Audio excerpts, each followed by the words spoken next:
That wasn't a lot. In that situation, I don't know if I would have. But I mean, like every Bears fan is watching this going, oh my gosh, how are we going to mess this up? Now they've got to overcome 1st and 20. It's DJ Moore with a catch. He fumbles the football, and it's recovered by Green Bay. The answer to Daryl Johnston's question is a fumble, and the Packers take it over with 1:49 to go. I didn't mean for it to happen, actually. Just the way this season has gone for him. I mean, so many games lost on the final play. Catch, followed by a fumble, recovered by Green Bay. First down.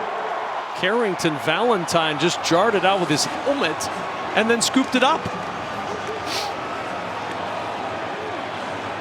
Picked up by Bullard, and the Packers take it over with the turnover at the 43-yard line. You're trying to do something safe and conservative, those little quick throws that they've been doing the whole second half here, and at the critical time they can't execute it and keep the ball secure. And Willis with the play fake, he jumps the pass to Malik Heath, who makes the catch on the low throw for a pickup of about 5, maybe 6. They're right on the edge of Brandon McManus's field goal range. 2nd down and 4. The handoff is to Wilson, and Wilson is down to the 35 of Chicago. Brings up 3rd and 2. 1:20 and counting to go in this one. And McManus trying to loosen things up and get ready for a potential game winner.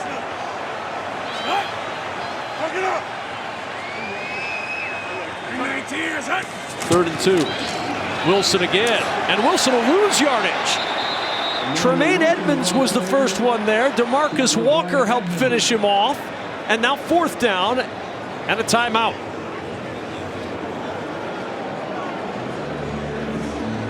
Rich Bisaccia and Matt LaFleur talking about, can we run McManus out there for a field goal try? Well, right before this series started, Eric Washington, the defensive coordinator for the Bears, got his group together. Green Bay's down, and they're celebrating down in the back of the end zone, and he brings his guys together. And what a job they have done in this series with the game on the line. And that first play, an aggressive play call by Matt LaFleur in Green Bay, to have that pass by Malik Willis to get them into an opportunity to make that. And here comes Brandon McManus. His career long of 61 came in 2021 with the Broncos. 17 of 18 this year with Green Bay. His long is 55.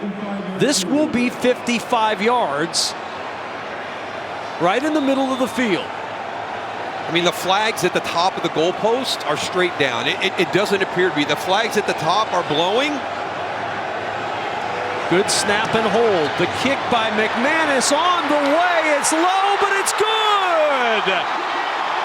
A line drive boot from Brandon McManus to give the Packers a 22-21 lead. Boy, how prophetic are you talking to Matt LaFleur about the difference that Brandon McManus has made for this team in how he calls plays and how he manages that critical field zone when you get to the top of that field goal distance. Well, we had this conversation before the game, and Brandon McManus, since he's gotten here, mentioned it earlier, has missed one kick, and I said, what does that do as a play caller for you? And he said, well, it's when you're on the fringe line, which is where they were. He said, can I be aggressive, or do we just need 5 yards to get it inside that 50-yard mark? He said the kicker can always have an impact on decision-making when you go for it. We were more aggressive in the fringe area last year. This year, we can be a little more selective. You saw the conversation between LaFleur and Bisaccia. Is this close enough? Can we try it? They did, and they hit it. The difference in a great kicker, Sean McVay said it at the end of last season. One of the things that really hampered him as a play caller with the Rams was the fact that they had such inconsistent kicking. That's why they went out and drafted a kicker.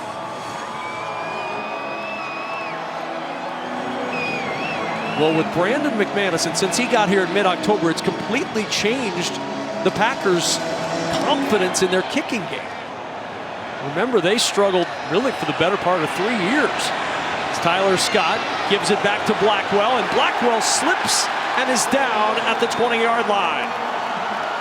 48 seconds to play, one timeout remaining for Chicago as they try to scramble to break their losing streak. And there's the field goal percentage from 2021 through week 6. Last in the NFL at 79%. Since week 7, 94%, and 3 for 3 today. And Matt LaFleur with some words for Brandon McManus, who has changed a lot since he got here. As ugly as today has been for Green Bay, he has saved the day.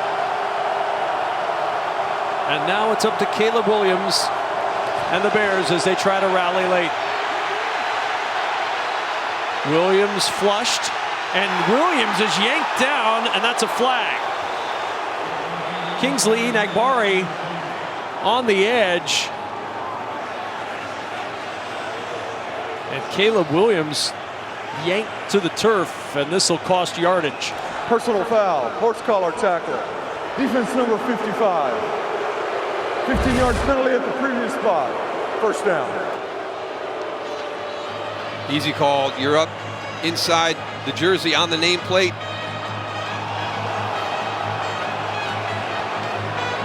And now be ready.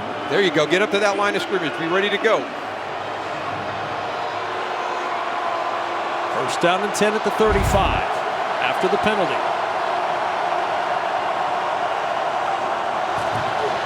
Williams chased again. Flush to the right, throws to the sideline. Odunze, does he make the catch? Yes, he does. Had the feet in at midfield. His second catch of the day, this one for 15 yards. And we have seen this throughout the season. They have found ways to lose games, but Caleb Williams in these end-of-game drives has given them an opportunity. Williams steps up. He's going to have to run this one. And now they have that one timeout left that they have to use here. And they will. Middle of the field, clock running. Use that timeout, they do. And remember, go back to November 17th, week 11. Packers won over the Bears 20-19 in Chicago. Cairo Santos had a 46-yard field goal at the end of that game. This is that field goal. Bears thought they were going to win this one, and the field goal is blocked. And Chicago loses 20-19. Today, kicking the difference so far for Green Bay, McManus from 55 has given the Packers the lead. And oh, by the way, Dallas is 33 seconds away from beating the Commanders. The Packers could end up as the 6th seed if they can hang on.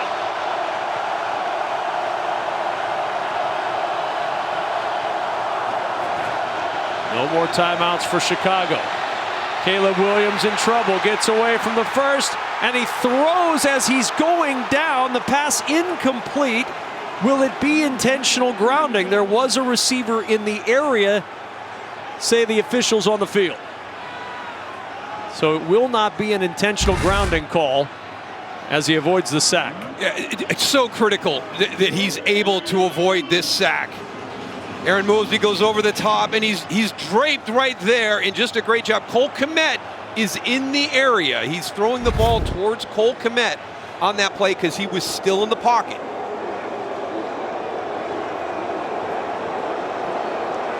Third down and 6. And you get into play these clock winding down. It's at 2. It's at 1. They just get the snap off, but there's confusion. There's a flag down. The toss to the sideline. It's DJ Moore. He's tackled in bounds. They'll stop it with the penalty with 15 seconds to play in the fourth.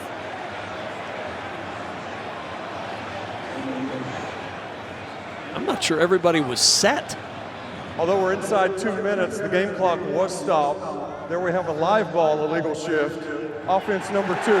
for never getting set prior to the snap. 5-yard penalty. 3rd down. But it's actually, it can be either or. It can either be DJ Moore, number 2, out to the right here, and then Roma Dunze here. They were both kind of moving at the same time, and it's to what Kevin said. You're rushing that clock as it's going down. I mean, they got it snapped as late as they possibly could. Why were those guys not in position at that time with your quarterback under center and the play clock about to run out? It's the details that will get you beat. So they've got to get this out of bounds because they can't spike it if they don't get the 1st down. But a timeout used by Green Bay first. 3rd and 11. Packers up 1, 22-21. Well, it's how much you execute these plays, right? We used to be able to complete a pass in the field of play, run our field goal team out, and attempt a field goal in about 16 seconds. They're inside that. The next one is, can we throw the ball in the field of play, get up there and clock it? But on 3rd down, you've taken away that option. So God, they put themselves in such difficult positions every time. 3rd and 11.